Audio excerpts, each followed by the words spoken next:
So we all know in South Africa that the Democratic Alliance is the Karen of South Africa. But unfortunately, they are reaching the level of Karenness never seen before in this country. So this is the news that the Western Cape contributes actually a sizable amount of tax to the national budget, if you want to call it that, the national looting kit. And they keep asking Ramaphosa and the national executives, why do you cut our budgets? Why can't you just give us our fair share? Yeah, so Alan Winde comes out, who is the Premier of the Western Cape, and says the budget cuts to health, education, and social services in the Western Cape is really dire and really screws the DA's ability to deliver services, which is what they are known for. So he writes a whole letter to the president saying, please don't cut the budgets of these departments because, it makes us look bad and poor people will die and all the rest of it. And that's all fine and well. But at the end of the day, Byron, I am sick and tired of the DA just complaining. They've been in charge of the Western Cape since 2009. It's been, more than a decade. And they're still just complaining instead of just taking power and doing shit themselves. This seems kind of odd. It's a very odd approach to take. To basically go back and say, here's all of our money.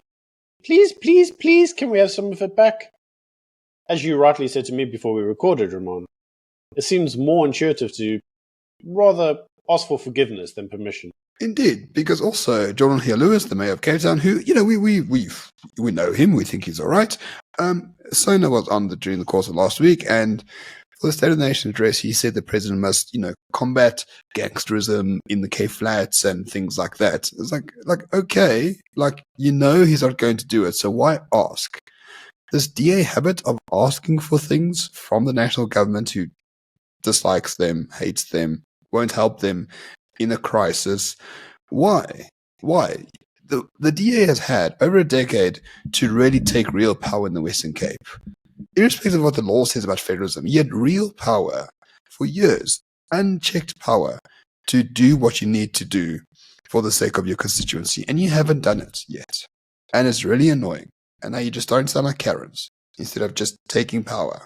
Funnily enough, that's actually the position of the national government. Because if you actually stop and think about it, I know how it's going to happen. Because we're going to get the Karen in the comment section. The white liberal Karen who lives in the secure estates in the middle of the Western Cape who still votes ANC. That individual is going to highlight to us, Ramon, the DA in the Western Cape are actually trying to combat crime by introducing its own regional law enforcement. They're going to say, oh, look, the DA is also trying to take control by doing his powers and amendments act so that it actually has some more of the provincial powers locally.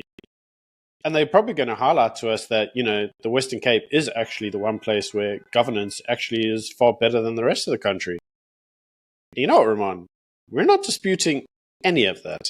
What we are saying is, it's 2024. The Western Cape government is introducing its devolution powers, but only really at the behest of the Freedom Front Plus, who's kind of forced them to do it.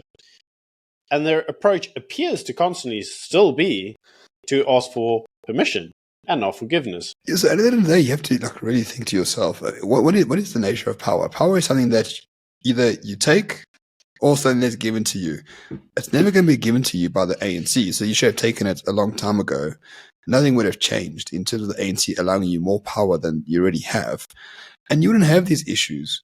You would take the power, you would already do what you're supposed to do, let the ANC take you to court, right? If you had to have a whole new police force and pay for it yourself, let the ANC take you to court. Who cares? Let them answer their papers in court. Why? You look at a rule and you think it's binding on you. It's only binding on you to retard you. DA, the rules don't apply to anyone else, but for some reason it applies to you only and you really take it to heart. Those rules are there to prevent you from winning the war, and you just don't seem to be able to see that. Well, I don't think your analysis on this is 100% correct, Ramon, because the problem is that this is in one respect where I actually would be inclined to agree with the detractors of the DA and call it a white liberal party, because it's a white people thing, right? We saw this during the lockdowns. Who was really following the rules? Well, the white people. Where the rules were not followed during the lockdowns? In the townships. Did you ever see those people masked, running around going, ooh, I've been vaxxed. Let me put my little I got vaxxed logo on my Twitter account. Never happened, my friend. Do you think they gave a shit about social distancing? Like, fuck. Like, we saw this in the lockdown. Why people love to follow the rules. And in this instance, the DA is just like that. The problem is that the DA thinks they're playing chess, but the ANC is really playing checkers. And the rules of the game aren't the same. The DA thinks, as long as we follow the rules, we'll be protected. ANC don't give a shit what the rules are, they just make it up as they go along. So inevitably, there's no way for the DA to win. I can tell everybody else, yeah, but we followed the rules. Look how well we did. We followed the laws. Yeah, but national government don't give a shit. They don't give a shit what the rules are or the laws. So inevitably, you can't win checkers whilst playing. Inevitably, you can't win a game of checkers whilst you're playing chess. It just don't work that way. It really doesn't work that way. And you can't rule a province if you don't control the budgets. And you can't rule a province if you can't control your systems and institutions of that particular province. You should have been in control a long time ago.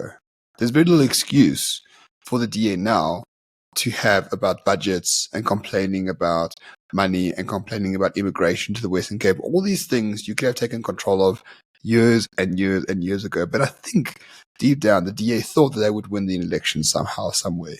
And that only dissipated in 2019, and now they're playing catch up. That's my feeling, at least. Now they're realizing they're never going to win an election outright. They need a coalition, hence the Moonshot Pact and all the rest of it. But, I mean, better late than never. But if the DA woke up a long time ago, a lot of these things would be sorted out by now, and the ANC would have far less power than it currently has to really fuck with the DA. But unfortunately, they're going to be fucked with for the foreseeable future.